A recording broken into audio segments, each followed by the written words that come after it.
Good morning.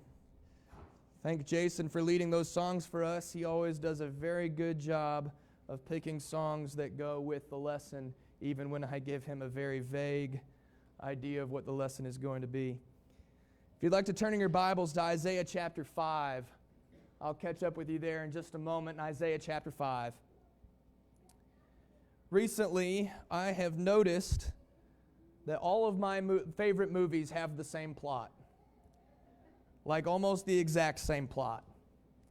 The hero is a simple man who minds his own business and works quietly with his hands until such a time as he or his loved ones suffer a great injustice. And from then on out, he is trying to restore justice, and the movie is all action.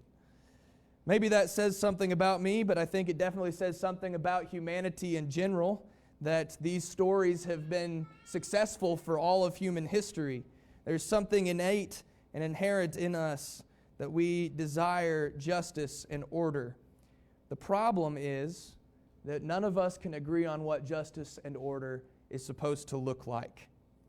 Unfortunately, if you were to Google anything related to justice right now, most of your results would have something to do with the modern definition of social justice, which more often than not actually spells out injustice. And so, as we are in the midst of a battle with the world over a dictionary, I want us to spend some time this morning talking about the only form of consistent justice that there is, the judgment of God. Justice cannot be separated from God, but the world desperately wants it to be. In Isaiah chapter 5, in the midst of several woes that are pronounced on a prideful people, in verse 20, it says, "Woe to those who call evil good and good evil, who put out darkness for light and light for darkness, who put bitter for sweet and sweet for bitter. Woe to those who are wise in their own eyes and prudent in their own sight." In a land where many are wise in their own eyes and many are prudent in their own sight, let's examine this morning a couple of reasons why we should trust in God's judgment rather than man's judgment, and what our response to that judgment should be. The first reason why we should trust God's judgment over man's judgment is that man is imperfect in knowledge and God is not. We think that we know best. It's the nature of a prideful humanity to automatically think that we are the best people equipped to handle a situation. We naturally tend to be wise in our own eyes and prudent in our own sight, and I think especially in this culture, we want to be in control. We want responsibility. We want to feel like we are in charge. But as Christians, we have to understand that while we do have some responsibility, we are not in charge. Jeremiah prophesied during a time when he was predicting the upcoming captivity of Judah, a captivity that was designed by God to bring about a change in the hearts of his people. And in Jeremiah chapter 10, beginning in verse 23, Jeremiah chapter 10, beginning in verse 23, he says, "O Lord, I know the way of man is not in himself. It is not in man who walks to direct his own steps. O Lord, correct me, but with justice, not in your anger, lest you bring me to nothing." If we are looking for justice in ourselves, if we think that we ought to direct our own steps, or worse, if we think that we ought to be directing the steps of other people, we are fooling for ourselves, and we are looking for justice in the wrong place. That is what leads to the subjective morality of Isaiah 5:20. That's what leads to people calling evil good and good evil. True justice can only be found in the ways and in the direction of God. We might think that we know best, but in reality, we don't even bother to know full situations before we judge a lot of the time. In Proverbs chapter 18 and verse 17, it says, "The first one to plead his case seems right until his neighbor comes and examines him." How often does it happen in the world that someone tells a dramatic story or a juicy story and people believe it because they want to believe it or because they enjoy the drama of it? Do you think that Christians ever run with a story like that without examining it first? They shouldn't. So we talked about in class this morning, if anyone should have the good sense to examine a story and to look at evidence before they believe it is true, it should be a Christian that has that good sense. God has always demanded evidence for the things that His people should believe. Look with me in Deuteronomy chapter 19. In Deuteronomy chapter 19 and verse 15, it says, "One witness shall not rise against a man concerning any iniquity or any sin that he commits. By the mouth of 2 or 3 witnesses the matter shall be established. If a false witness rises against any man to testify against him of wrongdoing, then both men in the controversy must stand before the Lord, before the priest, before the judges who serve in those days, and the judges shall make careful inquiry. And indeed, if the witness is a false witness, who has testified falsely against his brother, then you shall do to him as he thought to have done to his brother. So you shall put away the evil from among you. And those who remain shall hear and fear, and hereafter they shall not again commit such evil among you." The law of Moses demanded more than just one testimony, one witness's testimony to prove wrongdoing. And if that testimony seemed fishy, even after that, if the testimony seemed fishy, the story was supposed to be vetted. There were interrogations in the presence of qualified judges, and if it didn't stand up to those things, there were consequences.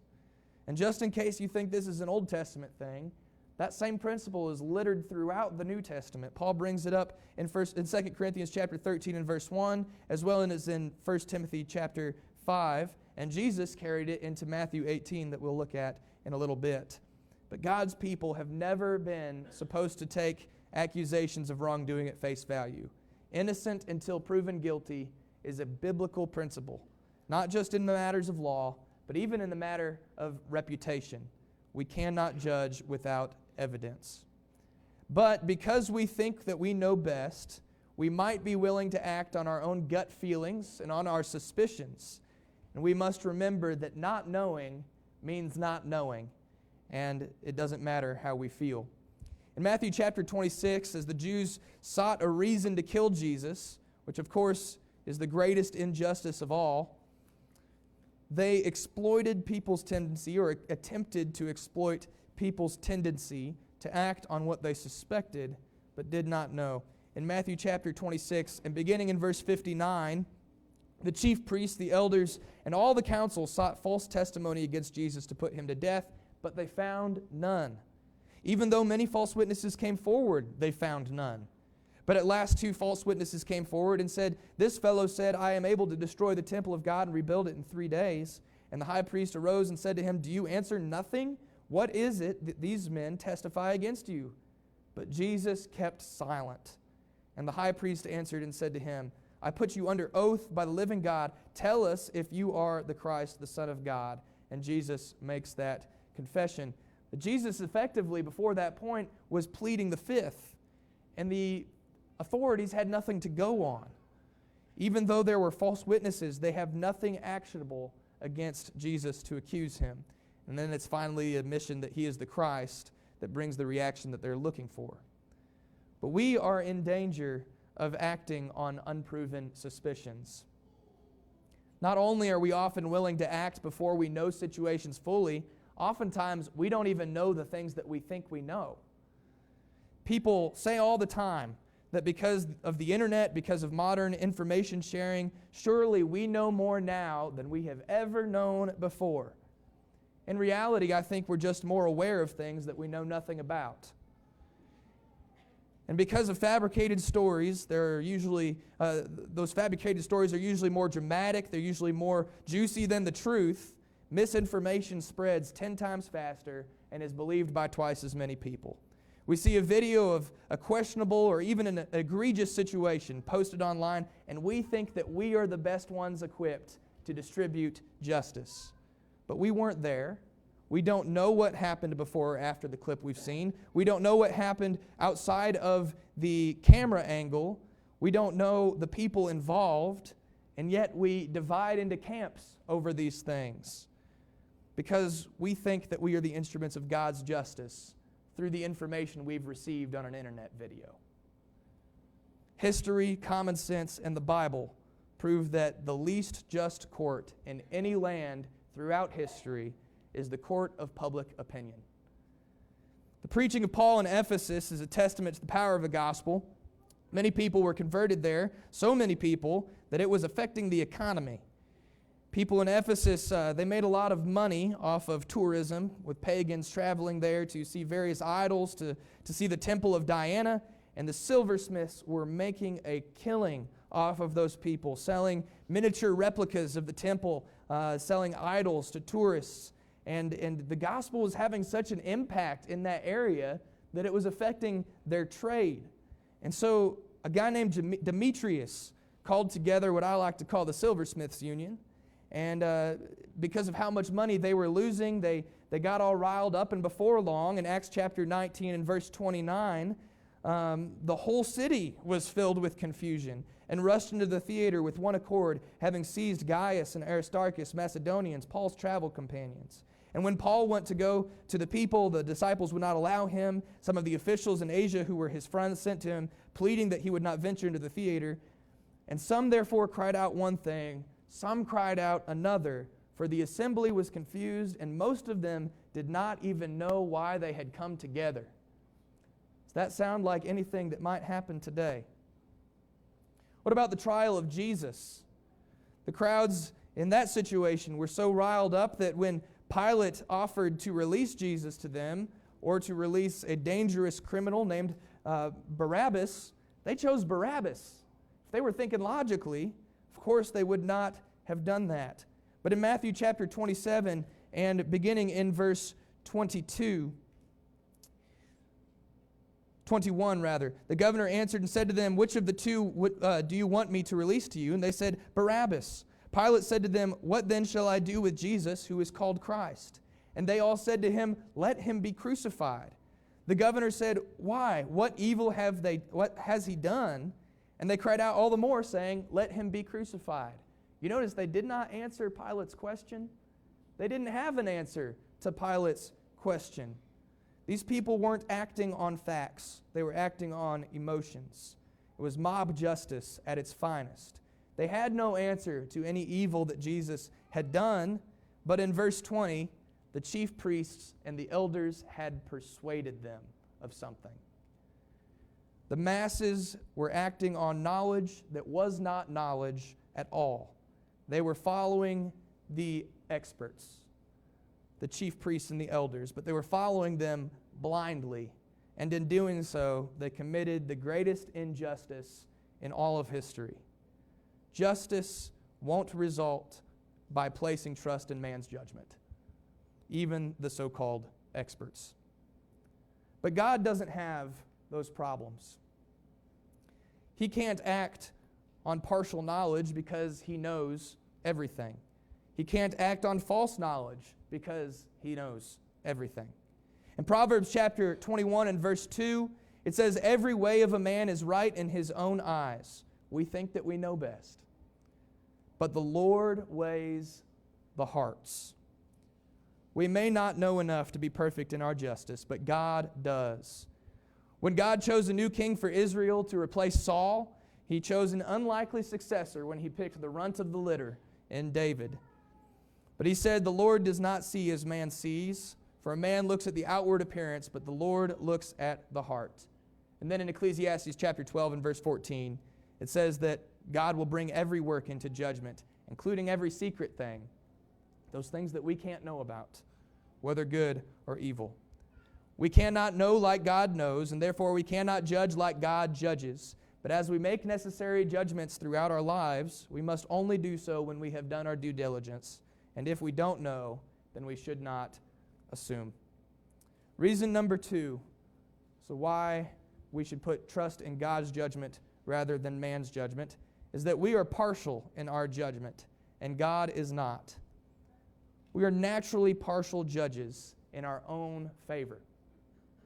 Just like people want to separate justice from God, we want to separate justice from ourselves. That is to say that we all love justice until we're on the receiving end of that justice. And then we become all about mercy. We want justice for thee and not for me.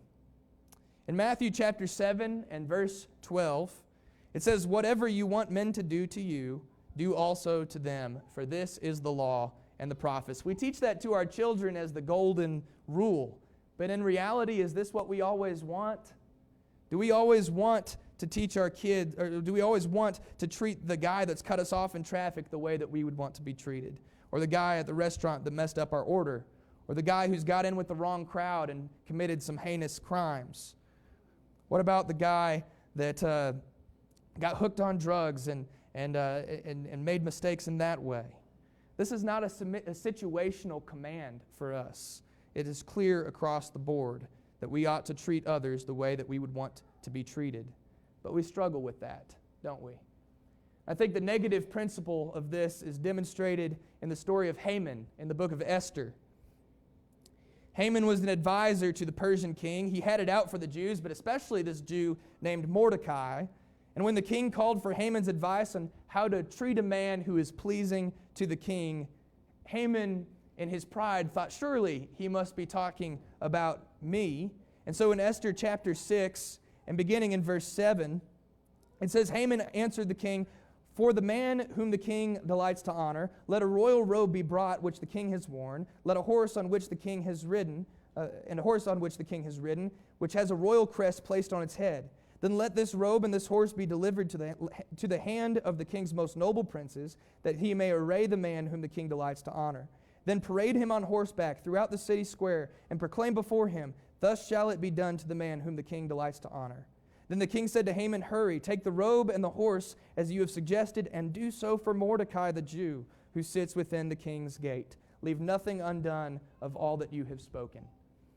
If there is a moment that I could go back in history and see, it might be that moment right there, to see the look on Haman's face.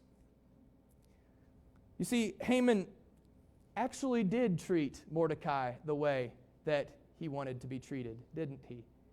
But he did so by command of the king, and he did so through gritted teeth. It wasn't something that he wanted to do, but the king made him treat Mordecai the way that he wanted to be treated.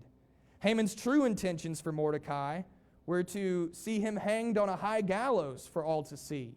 And after the king discovered Haman's plans through a twist of providential poetic justice, this was the fate that Haman met himself. He was hanged on his own gallows. As Christians, we need to be better than Haman, or we will end up like Haman. Treating others like we want to be treated, not through gritted teeth. We don't want to fulfill that command begrudgingly, but we want to do it because we want to be like Jesus. Just like we want to separate ourselves from justice, we might want to separate our tribe, the people that we like, the people that we get along with. In sports, we always argue with the referees and umpires in favor of our own teams. Even when they get the call right, we want to argue with them. I think that was perfectly illustrated by the referees at the Razorbacks and BYU game last night, personally. Every time they hopped on the microphone to explain a call, I thought the refs were going to invite us to the temple for worship today. But sports illustrate our natural bias, and that puts limits on our justice. I don't want this to be seen as a political point, but this is something that a lot of Christians struggle with, and is something that needs to be preached on. 2020 to 2021 exposed a lot of bad attitudes in people. There were a lot of people who spent a lot of time and energy denouncing riots over the death of George Floyd, while simultaneously defending riots at the Capitol on January 6th. And there were a lot of people who denounced January 6th riots while defending the George Floyd riots. Those people don't have any concept of justice. They are partial judges with worldly bias, and they are incapable of recognizing injustice if it benefits them. If you find yourself dividing over donkeys and elephants and not dividing over righteousness and sin, then it is clear that you have placed your trust in the judgment of princes rather than in the judgment of God. In Psalm 146,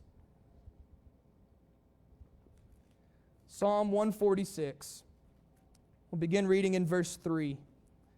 It says, "Do not put your trust in princes, nor in a son of man, in whom there is no help. His spirit departs, and he returns to his earth. In that very day his plans perish. Happy is he who has the God of Jacob for his health, whose hope is in the Lord his God, who made the heavens and the earth, the sea and all that is in them, who keeps truth forever, who executes justice for the oppressed, who gives food to the hungry. The Lord gives freedom to prisoners. The Lord opens the eyes of the blind. The Lord raises those who are bowed down. The Lord loves righteousness, loves the righteous. The Lord watches over the strangers. He relieves the fatherless and the widow, but the way of the wicked he turns upside down. The Lord shall reign forever. Your God, O Zion, to all generations. Praise the Lord. Where is your trust? In princes in whom there is no help, who are corrupt, who get voted into office to accomplish next to nothing, and then they die, as this verse says? Or is it in the King eternal, who executes impartial justice, who gives freedom to prisoners, who cares for the needy? Let me just say that if you ever find yourself trying to justify a riot for any reason at all, then you are looking for justice in the wrath of man and not in the righteousness of God. In James chapter 1 verse 20, it says, the wrath of man does not produce the righteousness of God. If that's you, you're looking in the wrong place.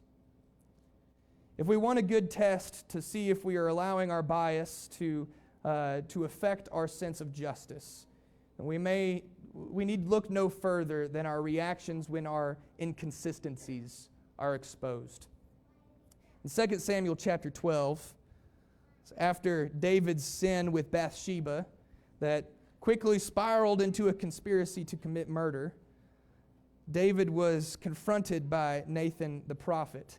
2 Samuel chapter 12, beginning in verse 1, the Lord sent Nathan to David. He came to him and said to him, there were two men in one city, one rich, the other poor. The rich man had exceedingly many flocks and herds, but the poor man had nothing, except one little ewe lamb, which he had bought and nourished, and it grew up together with him and his children. It ate of his own food and drank from his own cup and lay in his bosom, and it was like a daughter to him. And a traveler came to the rich man, who refused to take from his own flock and from his own herd to prepare one for the wayfaring man who had come to him, but he took the poor man's lamb and prepared it for the man who had come to him. So David's anger was greatly aroused against the man, and he said to Nathan, as the Lord lives, the man who has done this thing shall surely die, and he shall restore fourfold for the lamb, because he did this thing and because he had no pity. David was filled with what we would call righteous indignation. What kind of a monster could be so cruel and so selfish as this rich man? His anger built up in him, and he exclaimed, as the Lord lives, this man shall die. And then Nathan looks King David square in the eye, and he said, you are that man. He said, this is what you have done. The hammer of justice dropped on David. You can almost feel how his heart must have sank within him. But how did David react? Did he make excuses? Did he try to justify himself? Did he try to explain it all away? In verse 13, David said to Nathan, I have sinned against the Lord. It's as far as it went. And Nathan said to David, the Lord has also put away your sin. You shall not die. Consistency, recognition, accountability, repentance. These must be our reactions when our sin is uncovered. And if we truly love justice, then we will want our sin to be uncovered. We won't only love justice when it is applied to our enemies. In Proverbs chapter 12, verse 1 says, whoever loves instruction loves knowledge, but he who hates rebuke is stupid. That's pretty blunt and straightforward, isn't it? I read that verse one time in a sermon on how to disagree without being disagreeable, and there was a lady sitting on the back row, and she just leaned back and stared her husband down. That illustrates the point that we should look to ourselves with that verse, that we should want to be corrected if we truly love justice, if we truly love knowledge and instruction. But that's a difficult thing for us to love to be corrected. But it's important for us to do. God does not have our problems with partiality. It is not a struggle for Him. Ezekiel chapter 18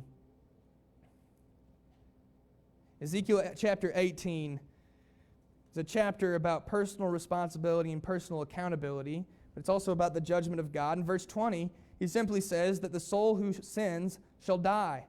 The Son shall not bear the guilt of the Father, nor the Father the guilt of the Son, but the righteousness of the righteous shall be upon himself, and the wickedness of the wicked shall be upon himself. God doesn't care who your dad is, and He doesn't care what your dad has done. The Jews put an awful lot of stock in that, though. In Paul's letter to the Romans, they seem to struggle along a similar line to this. But God isn't going to cast judgments based upon what family you're from or if you are related to any of His friends. The Jewish reaction we see in verse 25 says, "The way of the Lord is not fair." Fair is just another word for just. The way of the Lord is not just. They thought that they knew better than God. They thought that their way was the only just way. And God's response to them was that in verse 25, is it not my way which is fair, and your ways which are not fair? God says this is the only fair way, this personal responsibility and accountability. The judgment of God is just, it is accurate, and the soul that sins shall die, while the soul that repents shall live. In Acts chapter 10, the preaching of to Cornelius, in Acts chapter 10, beginning in verse 34, Peter opened up his mouth and said, "In truth I perceive that God shows no partiality, but in every nation whoever fears Him and works righteousness is accepted by Him." So God doesn't care who your dad is. He also doesn't care where you're from. It was a big struggle for first century Jews to accept Gentiles into the church. They had been raised with the morality that Gentiles were unclean, but God isn't going to cast judgment based off of where you're from. The judgment of God is just, it is accurate. The soul that fears Him and works righteousness in any nation is accepted by Him. And then in Acts chapter 22, Paul shares his conversion story with an angry mob that really wants to kill him. He stops at the top of the stairs as he's being carried away, and he tells them about his conversion experience. In verse 4, he's talking about before he was converted. He says, "I persecuted this way into the death, binding and delivering into prisons both men and women, as also the high priest bears me witness, that all the council of the elders, from whom I also received letters to the brethren, and went to Damascus to bring in chains even those who were there to Jerusalem to be punished." So this is the character, these are the actions of Paul.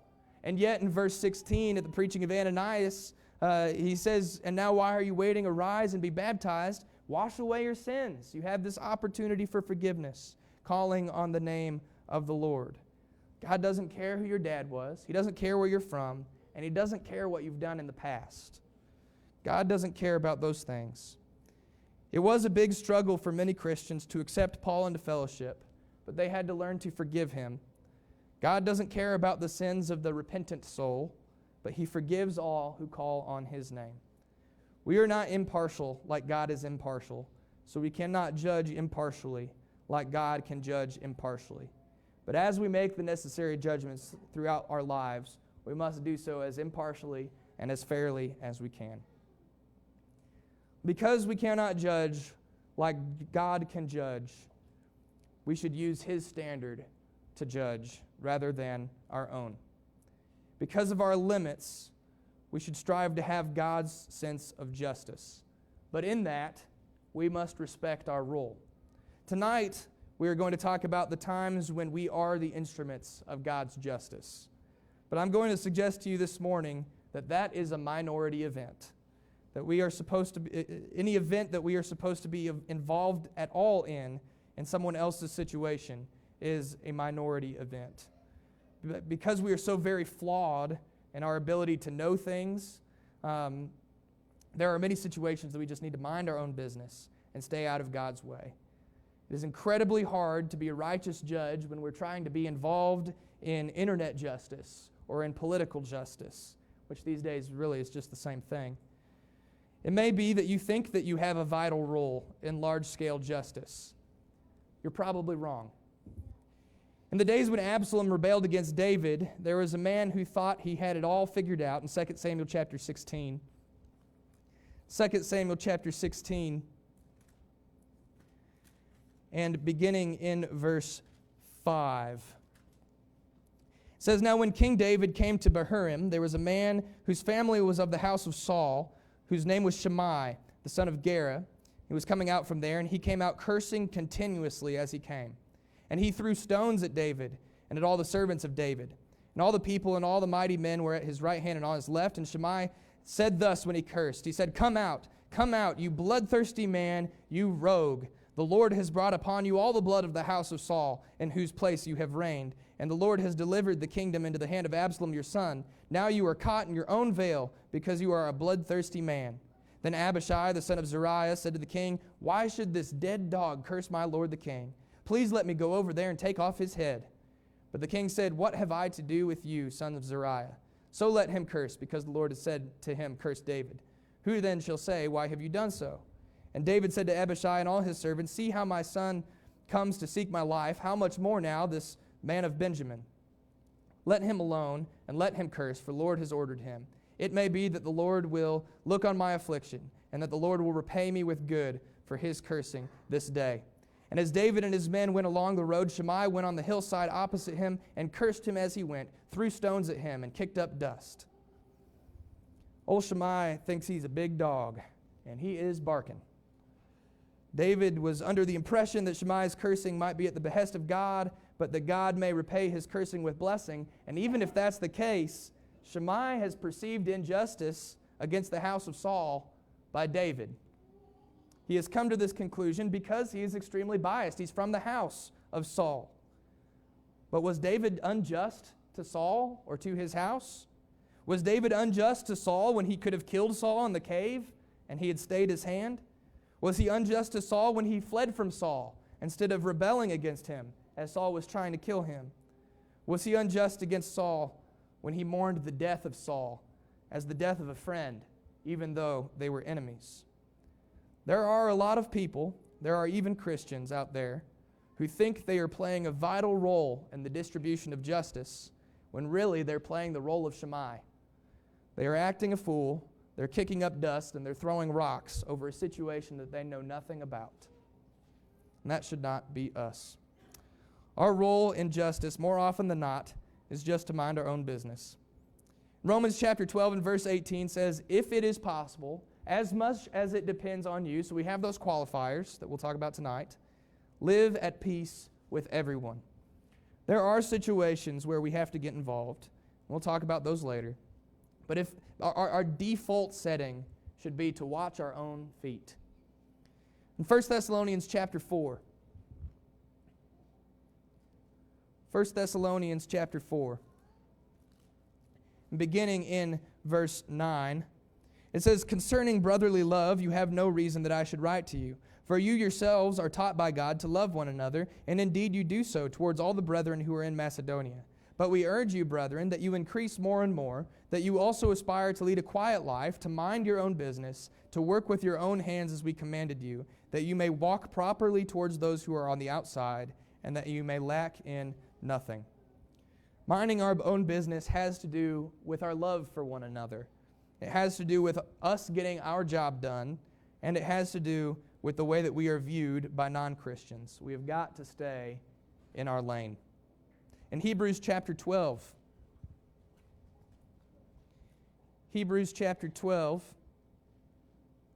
and beginning in verse 14, it says, "Pursue peace with all people, and holiness, without which no one will see the Lord, looking carefully lest anyone fall short of the grace of God, lest any root of bitterness spring up, cause trouble, and by this many become defiled." Pursuing peace and holiness must be our goal in life. And if it isn't, we give opportunity for bitterness to spring up. And if that's allowed to happen, it can affect a lot of people besides just us. The Hebrew writer says that if you allow bitterness to spring up, many could become defiled. Allowing bitterness in our lives will not result in justice. It will result in injustice, in sin, and in destruction. So we should mind our own business. We should be mindful of our involvement, and if our involvement is even necessary. If our involvement is necessary, then we should judge with God's judgment and not according to our own standards. In John chapter 12, John chapter 12, verse 48, Jesus says, "He who rejects me and does not receive my words has that which judges him. The word that I have spoken will judge him in the last day. For I have not spoken on my own authority, but the Father who sent me gave me a command what I should say and what I should speak." So we understand from this verse that we have that by which we will be judged in the Scriptures, that we have that as a standard by which we can judge ourselves and by which we can judge other situations as well. But you notice the reason why Jesus says His words will judge people. It's not because Jesus said them, it's because they come from God the Father. They come from the perfect judge who is impartial and who is all-knowing. Jesus is not doing the judging alone. He's not doing the judging by His own authority. It is the commandment of the Father that is the standard by which to judge righteously. We see an example of that just a few chapters back in John chapter 8. In John chapter 8, the Pharisees are trying to throw the law about 2 or 3 witnesses in Jesus' face and say that His testimony can't be true because He's testifying of Himself. And beginning in verse 14, Jesus answered and said to them, "Even if I bear witness of myself, my witness is true, for I know where I came from and I know where I'm going, but you do not know where I come from or where I am going. You judge according to the flesh, but I judge no one. And if I do judge, my judgment is true, for I am not alone, but I am with the Father who sent me." The Pharisees were unrighteous judges because they judged according to the flesh. They judged knowing nothing. They thought they knew a lot, but they didn't know anything at all. And so they were unrighteous judges. But Jesus judged with righteous judgment because He judged with the judgment of God. And that is the standard that we should use today as well. If we are going to use judgment, it must not be according to our own knowledge, but God's knowledge. It must not be according to our own opinions, but God's commands. And if we use His revealed standard to make our judgments, then we can use His judgment. We are imperfect in our knowledge, but God is not. We are partial in our bias, but God is not. Our standards for judgment are flawed, but God's is not. So let's use His way instead of our own. In Proverbs chapter 3 and verse 5 and 6, it says, "Trust in the Lord with all your heart, and lean not on your own understanding. In all your ways acknowledge Him, and He shall direct your paths." As we have discussed, we should judge according to God's judgment. We should judge ourselves according to God's judgment. We can look into the perfect law of liberty and examine ourselves, as it talks about in James chapter 1. We can see if there's something in our lives that we need to change or adjust or fix. I encourage you to do that this morning. Look into God's judgment, His standard, and judge yourself according to that standard. You've had the opportunity to do that a little bit this morning. How did it go? If we can help you at all this morning, if we can help you to become a Christian, or if we can help you to become a better Christian, please come forward while we stand, while we sing.